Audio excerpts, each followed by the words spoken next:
اللهم صل على محمد وآل محمد. الله مع أجل فرس صاحب العصر والزمان.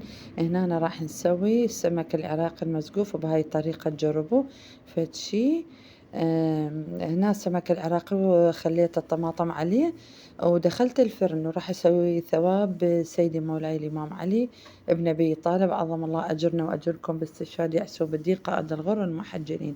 سيدي مولاي أسد الله الغالب علي بن أبي طالب. فهنا أسوي صدور الدجاج كيلوين طبعا برياني. ضفت بهارات البرياني والبصرة والملح على صدور الدجاج والدارسين توابل يعني. بس عملت رز الجوكر يجنن أكيد فشي. وهنا راح أسوي الرز. ضفت دارسين عود ودارسين مطحون ونوم بصرة وبهارات البرياني وضفت الملح وضفت وغسلت رز الجوكر استعملته ضفت عليه والصوص مال دبس السمك يجنن فشي جربوه. وهنا قليت صدور الدجاج طبعا كاتشب وصوص وملح وذرة ليمون دوزي ينطي طعم فشي يتجنن. هاي الطماطم مسحتها على الوجه طبعا تتبيلة مال السمكة عينا مال أهل المشاوي البرا السمك اللي يعني وضفته على الوجه.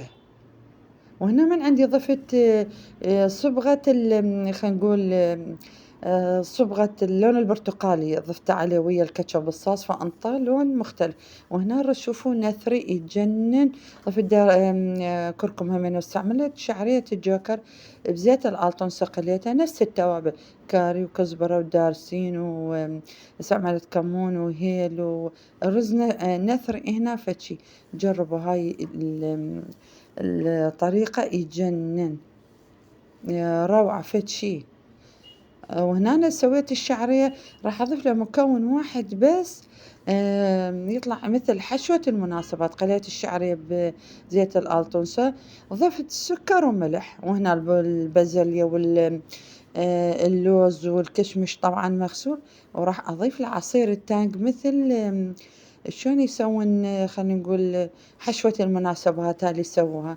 ضفت عصير التانك هاي اللي يسويها الشيفين أهل المطاعم يعني يجنن. أنا عصير التانك والباودر ماله وسويت عصير ضفته عليه. وهنا راح أسوي كرات التمر. شوحت شعرية الباكستاني وهاي الحشوة طلعت ولا أروع طعم. بالزبدة شوحته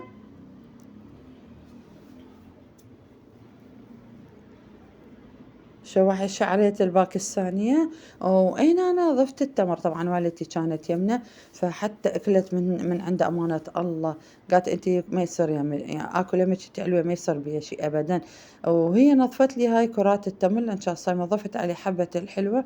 قالت شلون سويتي فد شي لأن أنا وأولادي صايمين ووالدتي كلنا يعني كل سنة ما شاء الله والحمد لله نصوم. وسويت كرات التمر هيك وضفتها بالسمسم والمبروش يعني طريقة سهلة جدا. فوزعتها من الثواب أبا الحسن علي للناس الصايمة أكيد بأجر. فأنا عندي هذا مرسوم يعني العام همين أسوي الثواب نذر عندي كل سنة أوزع الإمام علي السلام الله وقليل بحقهم طبعا. وهاي من عندي مو من شركة وأحد يساعدني أو تم يعني إعلان لحد أو فشي لا من عندي من جيبي الخاص أمانة الله. وهنا راح أسوي تحلية النسكافي تحلية سريع يتجنن فتشي. هنا ضفت حليب المدهش وضفت نسكافي وضفت السكر وضفت القودي الكابتشينو خلينا نقول. فتشي طبعا تحلية سريع تسوي رأسا الطعم ماله. جربوا تحلية النسكافي هاي العشاق النسكافي اللي يحبون. ذاك الفيديو اللي سويته مسحته فحبيت أعيد المونتاج مال هذا فشفت ما بي مشاهدة قلت احتمال محبة ويعني فغيرت. وهنا رز نثري يتجنن. وهنا سويته طبقات العم همينة وزعت نفس الشي.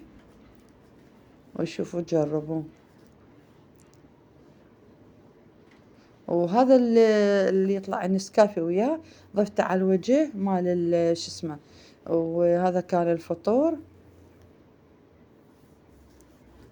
شوف قناتي أول مرة على اليوتيوب فعل جرس الاشتراك على مود أي شيء أنزل يوصل لكم يصعد من مستوى القناة. وزعته للناس والعالم حبته. والثواب أكيد واصل منا ومنكم يا رب.